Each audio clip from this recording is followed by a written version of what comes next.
Hello, this is Child Crest, and it is all about a child. Remember that we are still focusing on our series on community health.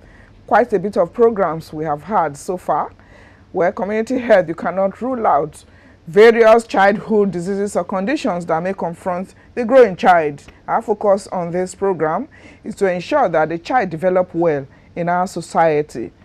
We are focused on child development as our contribution. Today we shall focus on some of those conditions that may not make the child to really develop well. And I have who should know, a professor of medicine of long standing, decades of practice in the medical profession. Well, our focus today will be on delayed milestone. Delay, milestone, what is it all about? Timileyin, tell us. We'll be back shortly.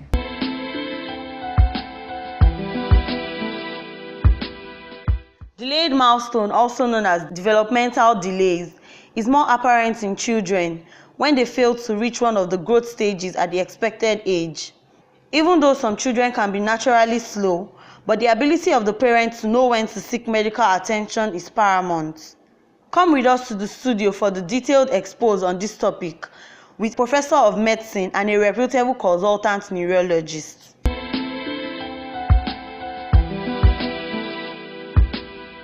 You're welcome back. Thank you very much, Timileyin, for that background report. It's my pleasure to welcome to the studios of Child Crest Professor Mustapha Danesi. He is the consultant neurologist, teacher of teachers, teacher of doctors, in fact, teacher of professors. It's a pleasure to have you in the studio, sir. Thank you very much. Yeah. We are really glad, privileged that you could leave all your busy schedule to hack into our call. It was my pleasure. Thank you, sir. So, what is delayed milestones? Break it down in a way that everybody will understand it. In child development, there are certain achievements a child is supposed to have achieved at certain age. For example, when the child is born, you have the time when he's able to sit on his own. You have a time when he's able to crawl, when he's able to stand unsupported, when he's able to walk. Then on language development, there will be a time when he's babbling. Then after some time, he's imitating. After some time, he develops some spontaneous language itself, and then start speaking. So these are the various milestones in early child development. Okay. All right. So why would any child come down with delayed milestone or will have that delay in achieving this development? Because some people say some children can be naturally slow. How do you now, differentiate? Why would a child have delay in milestones? Well, there are several reasons why children have delayed milestones. As you say, there are some children who are congenitally, by their nature, are slow, who are congenitally or by genetic makeup, mentally retarded. For example, people with congenital abnormality, like some syndromes you have, who are born like that. They inherit chromosomal abnormality, like Down syndrome, for example. People with Down syndrome, normally, by nature of their inheritance, they are naturally slow developers, and they don't get optimum mental development, although they will survive as adults. There are other things too, other syndromes of congenital abnormality or genetic makeup that will make a child to have delayed milestone. But the most important cause of delayed milestones are things that can be prevented. Good. They are things that are caused by our action and by the environment. Okay. For example, earlier on, as early as 6 weeks of pregnancy, the brain starts developing with the neural crest. So any wrong action by the pregnant woman at this time could affect brain development. I like your choice of words. Any wrong action? Yes. What can these actions be, sir? For example, when a woman is pregnant, the most important thing to go and attend antenatal clinic, Okay. where he is seen by experts. Even if she's not a doctor, at least a midwife who is trained, who knows what to do. And then two things. The midwife will ensure that he enhances the development of the child by giving him supplement like folic acid, which is an indispensable. As the pregnant woman now? Yeah, for a pregnant woman. Okay. By giving folic acid and then making sure that they test him for any abnormality, any disease that needs to be treated, and that whenever he has malaria, he treats promptly. Then the other important thing is that he should avoid certain drugs. For example, any well-trained doctor who prescribes medications know which medicine will affect the baby, during pregnancy, and know what to do about it. For example, there are some drugs we give that we can give supplements to support, and then the baby will not be adversely affected. There are some drugs we give that will affect the baby, we avoid it, and then in the first trimester, the first 4 weeks of pregnancy, the first 12 weeks, we avoid it. Maybe when the brain has developed to a certain stage, in the second trimester or third, we can give such drugs. They will no longer affect the baby. Okay. So those are precautions that are taken. Any pregnant woman attending antenatal clinic, attending a center where there are qualified medical personnel will not run into this trouble.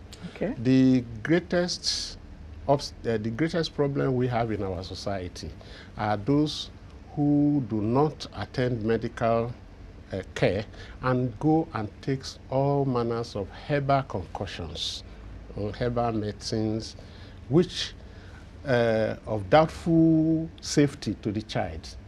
And some of these may actually affect the child in the womb. And the child will come out with some damage to the brain, which will delay his developmental milestones. Yes. All right, sir. Now, the other thing about pregnancy, apart from drugs, is habits. Okay, habit, yeah. For example, it is dangerous for a woman to smoke during pregnancy. If a woman smokes during pregnancy, it's certainly going to have a child with stunted brain development. So also, it's not good for a woman to drink alcohol heavily during pregnancy, because this might also affect brain development. So those are habits that they should Interesting. avoid. Thank you very much for setting the pace for us. Yes. But among the causes, is there, if, for instance, a woman doesn't do all this, and you talked about genetic or hereditary, is it possible there may be a throwback of a child, adventure that the woman avoided all this, and then the child will still come down with some delay in the milestone? Yeah, if a child comes down with delay in milestone, then it may not necessarily be the pregnancy, it's also the delivery itself, during the delivery. Okay. For example, if you have prolonged labor, and then during the birth process, there is asphyxia, there is a sort of blood circulation to the brain is shut out because of prolonged labor, then that birth asphyxia will affect the brain. It may not affect the brain in such a way that it will be obvious, but it may affect the brain in a way that mildly delay birth. That's why sometimes they ask, how was your delivery? Was it labored? Was it cesarean section? And so on. So birth asphyxia can cause it, even if it was okay during the pregnancy. And then also, I mean, too much bleeding, prepartum hemorrhage that causes can also affect the baby. That is during delivery. So when we leave pregnancy out, we now see what was the delivery aspect. And if the delivery is okay, there was no evidence of birth asphyxia issues, then we now look at after birth, what happens. What happens after birth can also be very important. You know, so there are certain things that can impair delivery. The brain keeps growing after birth. And then if after birth the child does not have adequate nutrition, it can affect the growth of the brain. For example, the best nutrition for a child is breastfeeding. And if a woman is not breastfeeding and it doesn't give a substitute that will give adequate nutrition to the brain, because the brain depends on all these nutrients to grow. So there's a impairment of growth as a result of poor nutrition. And so the child will not develop well as a result of that. All right. So, just for clarification, you know, when you say birth asphyxia, I think that's what people regard as a child not crying on time after birth. Is that correct? Well, a child not crying in time after birth means that it has been birth asphyxia. It's a symptom of the fact that, and then sometimes it's not even, it has to be resuscitated. Yes. So, and that will affect the brain. But also, after birth, I was talking about nutrition. Yes. Sometimes a child does not have birth asphyxia and it will be delivered well, but he will have jaundice. So if a child comes with severe jaundice, if you are in a center that knows what to do, that may not adversely affect the baby. But if it was delivered by a traditional midwife, delivered at home or this thing, and then the jaundice is remained there for a long time, they may not know the significance that the bilirubin that is there penetrates the brain and causes brain damage. And such a child will eventually not have a good, and then, however, if it's in a good center, they will do phototherapy and other things to disperse those. Interesting. This is, we are sharing thoughts here with Professor Mustapha Danesi, consultant neurologist of Lagos University Teaching Hospital. As part of the course, I want to, you know, believe that there are some causes that may be accidental. For instance, a woman involved in an accident, a fall, or the work would, all this amount to in the child having delayed milestone. But let's go for this short break. When we come back, Prof will be here to clarify all these queries.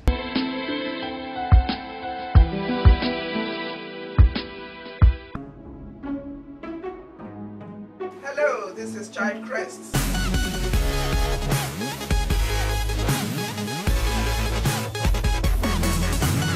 In the kitchen, when women are cooking, food hygiene goes a long way. Potty training involves getting a child to be continent of stooling and urine. The parents feel stigmatized and treat the child differently from how you treat other children. She is a protector, a giver, and a shield. There's so many things that are being abused. Herd immunity applies only to contagious diseases. By making sure we wage war against rodents. You look at the toys that you're going to buy for the child, especially children under the age of 2, you need to look at toys that they cannot swallow.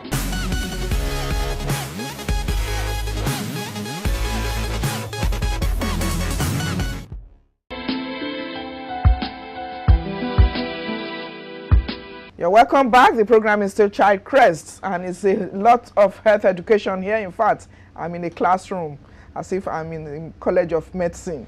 It's no other than Professor Mustapha Danesi teaching us here on Child Crest. Yes, the question now is, peradventure that the woman scaled through pregnancy, no problem, one way or the other, maybe she's involved in an accident or a fall, could this affect the unborn child during pregnancy? A woman involved in an accident may affect the child in that if it adversely affects the child, it may have a miscarriage, isn't it? But if it does not have a miscarriage or doesn't cause vaginal bleeding and others, what it does is that remember that a child in the womb is protected in the uterus, and it lies with an amniotic fluid cushioning around that child and the uterus. So is well protected against shock from external force.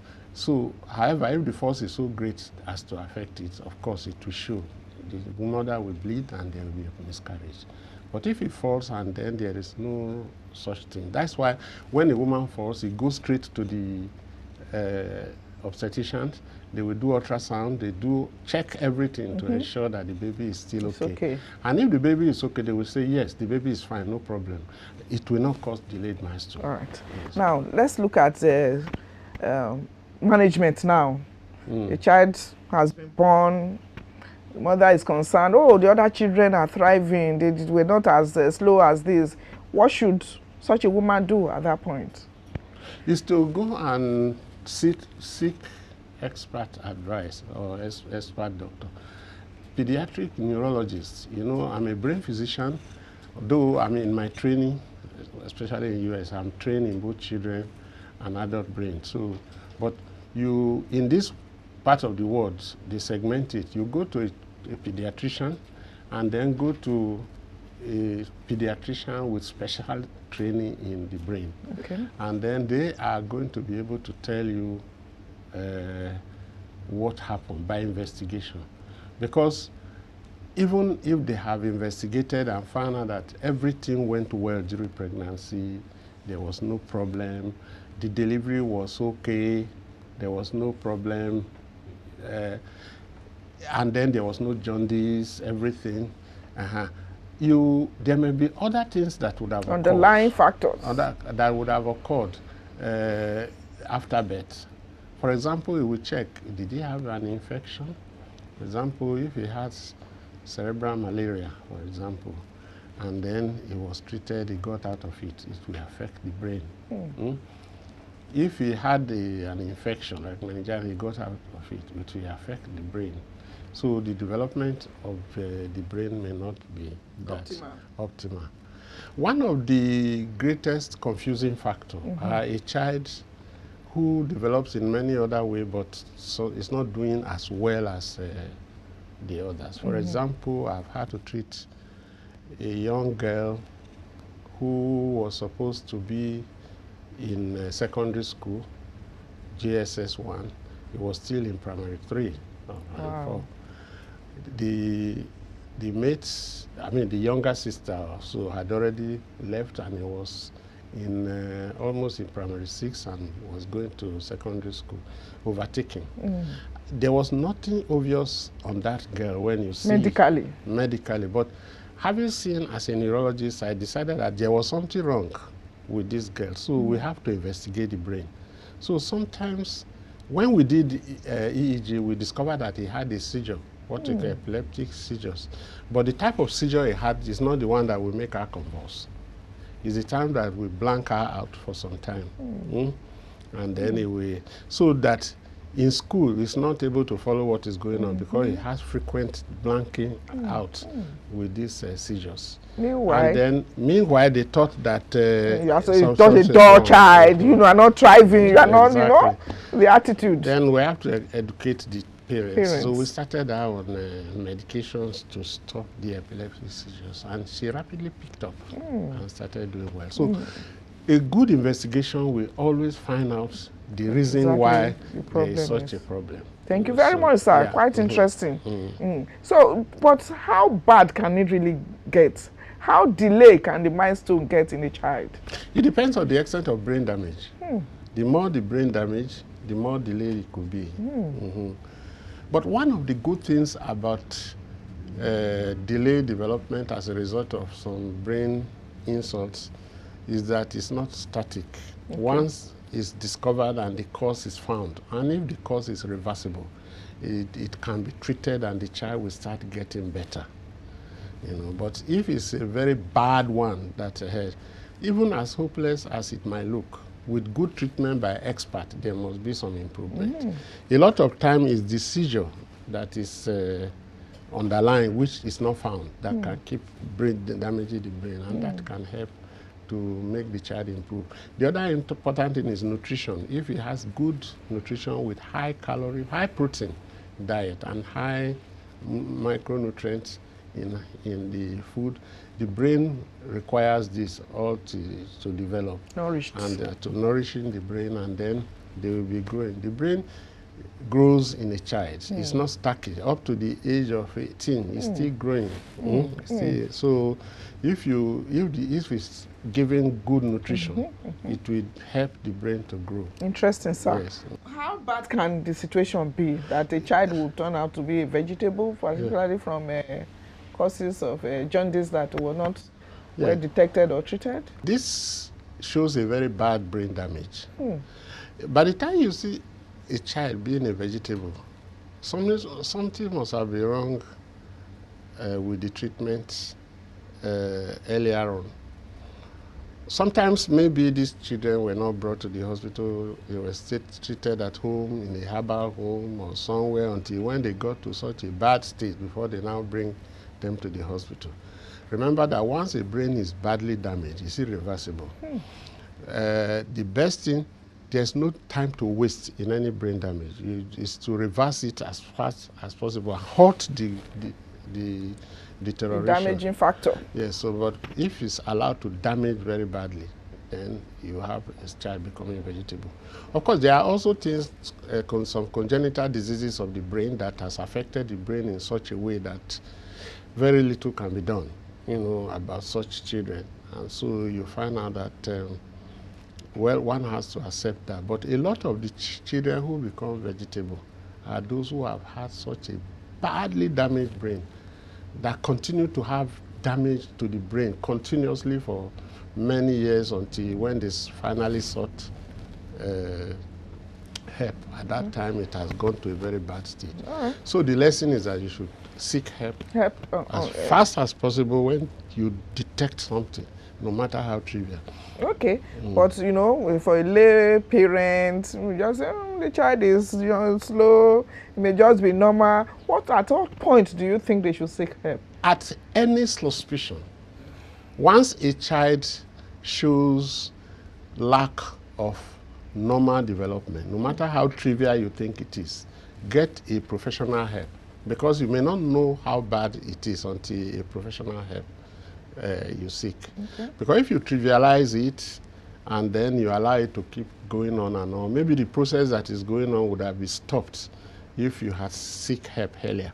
But you allow it to go on till the brain is badly damaged before you now go to hospital.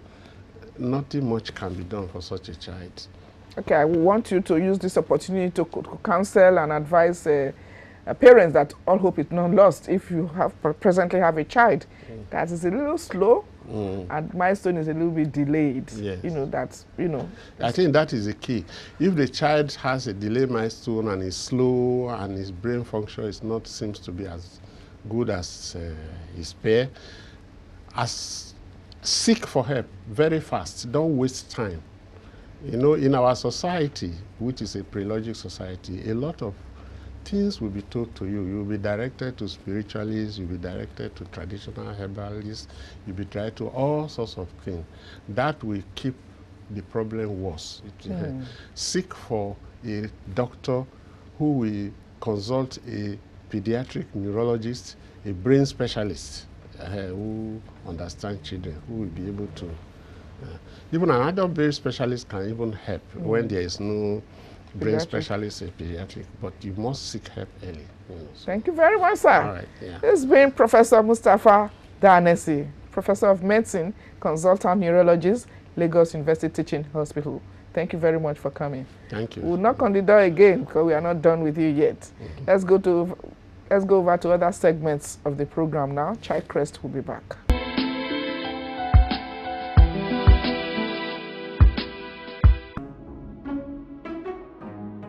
Hello, this is Child Crest.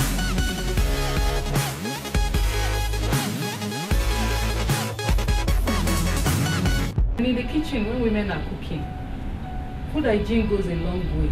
Potty training involves getting a child to be continent of stooling and urine. The parents feel stigmatized and treat the child differently from how you treat other children. She is a protector, a giver, and and a shield. There's so many things that are being abused. Herd immunity applies only to contagious diseases. Making sure we wage war against rodents. You look at the toys that you're going to buy for the child, especially children under the age of 2. You need to look at toys that they cannot swallow.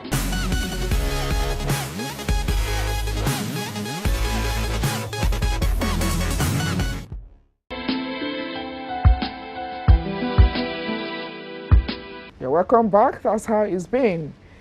Remember that this program is open for sponsorship. We need to continue contributing our quota to child development. So this is our own contribution, and we need that you partner with us and collaborate with us. Make it a date with us same time next week when we shall bring you a fresh edition of the program. It is all about the child. See you then. Bye for now.